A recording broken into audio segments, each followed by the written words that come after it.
Hi, this is Movie Crank, and today we're gonna talk about the 6888 movie on Netflix. There were a lot of heroes in World War II, some you know, and some you've never even heard of.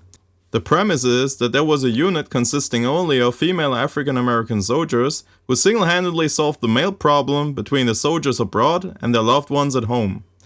Now, to be fair, the trailer is cut to make it seem that they gave their lives in the service, when there was almost no casualties among them.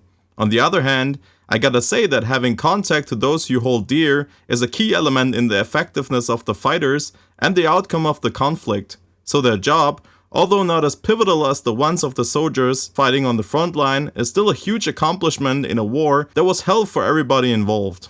Talking about the director behind it, I was pretty surprised. Tyler Perry to me is just a hilarious and talented filmmaker, but I wouldn't think of the guy behind Medea to come up with a movie about some of the unsung heroes of World War II. So picture me surprised when the 6888 was announced.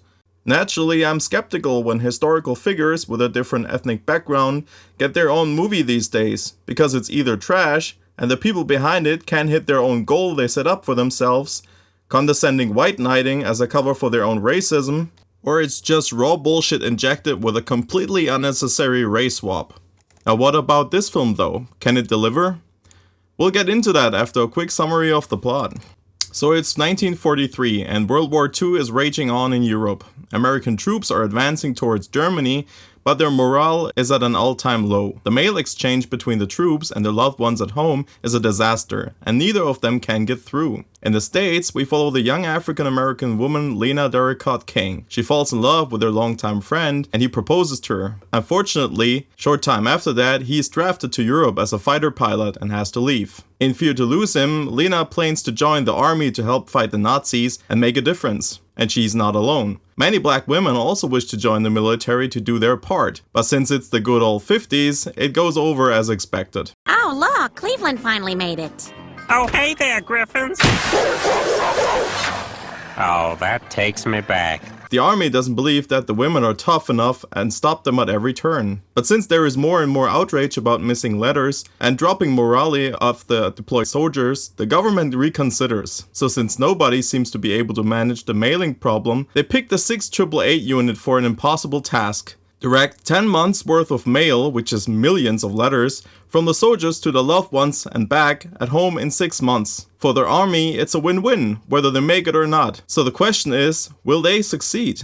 When I saw the movie, I had low expectations. As before mentioned, actors from different ethnic backgrounds get the short end of the stick far too many times these days, with projects filled up to the brim with pretentious lecturing and not much behind it. Not so with the 6888. Sure, there are many scenes dealing with racism and how the women fought back against it, but at no point did I think that it wasn't accurate for the time. Quite the opposite. The actors, especially Kerry Washington and Ebony Obsidian, give the characters depth and make them sympathetic, so you root for them to succeed. And wouldn't you know, at times with all the racism and inequality, there's some genuine patriotism shining through. The supporting cast also holds their own, and you get a sense of the dynamic in the unit. The story is also fascinating and a breath of fresh air in the current culture war against fellow Americans. I guess my favorite part is when the movie shows us how the female soldiers use their wits to figure out the missing information on the letters using their experience as women in the everyday life back home.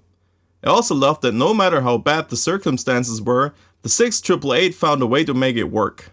It truly is a movie not just for the women of the 6888, but the vigilance of the women during war times in general. Now don't get me wrong, the movie is not without any flaws. For example, I was taken out by Dean Norris. Normally he brings a lot to the table and I like to see him in projects since I first watched him as Hank in Breaking Bad. But here he gives a weird performance as a big deal general of the US Army with a phony southern accent. I also thought that despite the clever workarounds the women used, there was way too little focus on how they actually found those methods in the first place. There were also some historical inaccuracies, for example that Lena and supposed white classmate of hers went to the same school, when there was still segregation going on until 1954. All in all, I enjoyed the movie though, and I can only recommend it, because it manages to do something only few projects deliver these days. And that is to support unity and equality in an entertaining package without pushing an agenda down our throats. So to wrap this up, I salute the real women of the 6888 And I hope to see more movies coming out in the future using strong stories about real-life heroes. Thank you for staying this long till the end of this video. If you liked it, please leave a like, subscribe to my channel, and hit that bell icon so you'll know when I crank out another video. Stay tuned, and I'll see you in the next one. Bye.